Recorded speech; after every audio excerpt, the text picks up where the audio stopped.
Māra Kampernova ir viena no populārākajām Latvijas modelēm. Viņa ir arī televīzijas raidījuma Te vadītāja. Skolas laikā Māra bijusi īsta dumpiniece un cīnītāja. Par modeli Māra strādā jau 10 gadus.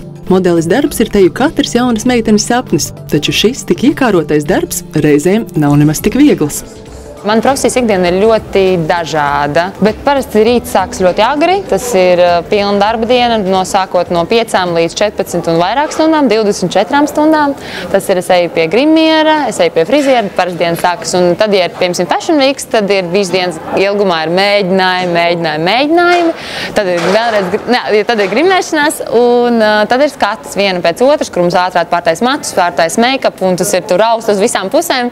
Un dažreiz tas nav patīkami, bet tāds ir darbs un pie tā pierod. Bet ja man ir bildēšanās diena, kas, pieņemsim, ir katalogs, 150 drēbes dienā, tad tas ir, tas tiešām 14 stundu diena, kur tu tā, nākamā bilde, tā, nākamā bilde, un tāda ir visa diena. Kaut kad varbūt pēdam, kājas sāp vienmēr, jo vienmēr ir par mazu izmēru, jo man ir 41,5 izmērs, bet dizaineri domā, ka man ir 40, un tad kājas un muguras sāpes, tas ir normāla lieta. Māra saka, ka viņa joprojām šajā profesijā turpina augt un mācīties. Priekš manis grūtākais ir pacietība. Es zinu, ka 10 gadu laikā to es ļoti mācos, un es esmu iemācījusies būt pacietīgāka gan pret sevi, jo mums ir vienmēr jābūt uz vietas. Vienalga, kas notiek, varbūt mums ir tikai viens izgājiens vakarā, bet mums visu dienu jābūt uz vietas. Un tev vienkārši ir jāgaida. Tev var jebkurā mirklī izsaukt, tu jābūt gatavai. Un daži liekas, kāpēc es tā esmu, ko es te daru? Bet tad tu saņemies.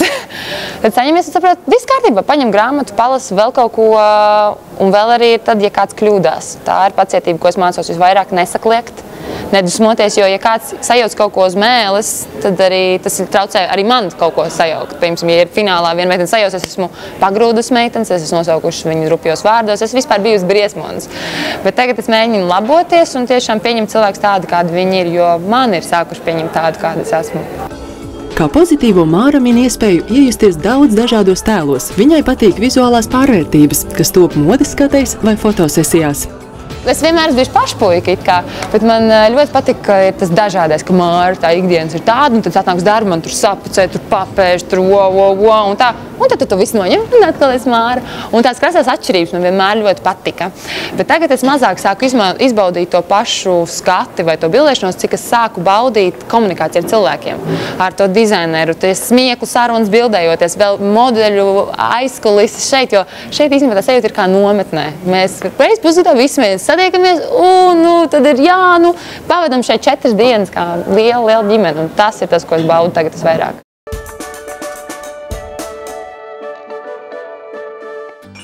Māris Jansons ir viens no Latvijas labākajiem pavāriem. Šobrīd bibliotēka numur 1 restorāns šefpavārs. Skolas laikā bijis ļoti radošs, dziedājis korī, vadījis skolas diskotēkas. Par pavāru izvēlējies mācīties, jo izvēlētajā skolā esot bijis visvieglāk iestāties. Sākumā strādājis rūpnīcas ēdnīcā, tad dabūjis prakses vietu restorānā pie Mārtiņa Rītiņa.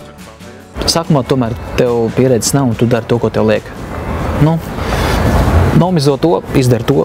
Uz stāfeles ir vesels saraksts, paprika, tur nezinu, tas tāda mērķis, un tu vienkārši strādā, un laiks iet, ļoti daudz jāstrādā. Tas nav office darba laiks no 10 vai no 9 līdz 5. Nē.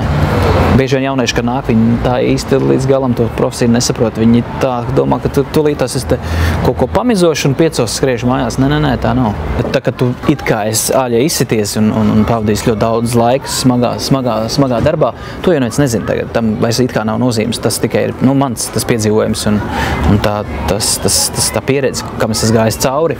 Bet šobrīd ikdiena ir diezgan radoša, ļoti daudz jāpieņem svarīgi lēmumi.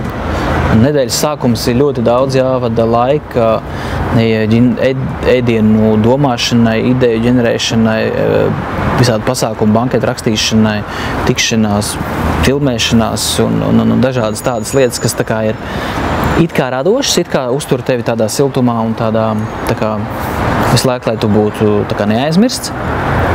Bet tas arī savā laikā diezgan daudz arī nogurdina. Tāpēc, ka tev gan jāizbrauc pie viena zemnieka, tad jāizbrauc uz tirgu, tad jāizdara tas, tad ir filmēšana, tad vēl kaut kas, tad jāplāno kaut kādām banketām 1000 cilvēkiem, piemēram, šķīvi, tad viena tikšanās beidzās, tad tikšanās ar valdi un tā tālāk un tā tālāk.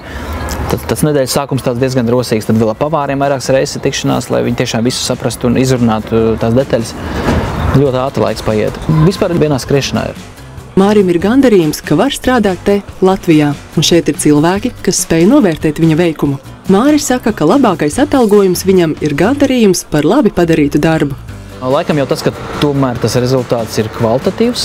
Tas, ka es varu strādāt ar labākiem produktiem, labākiem kolēģiem, labākiem pavāriem, zinošiem, prasīgiem klientiem. Un ja viņi vēl tev novērtē, ka tu esi izdomājis kaut kā tur, nezinu, baigo brīnumu un uzliec uz galdu, un viņi spēj novērtēt tev to brīnumu. Tu saproti, jā, šodien bija viss tā kā vajadzētu. Nekas nav tik motivējošs kā labi padarīts darbs.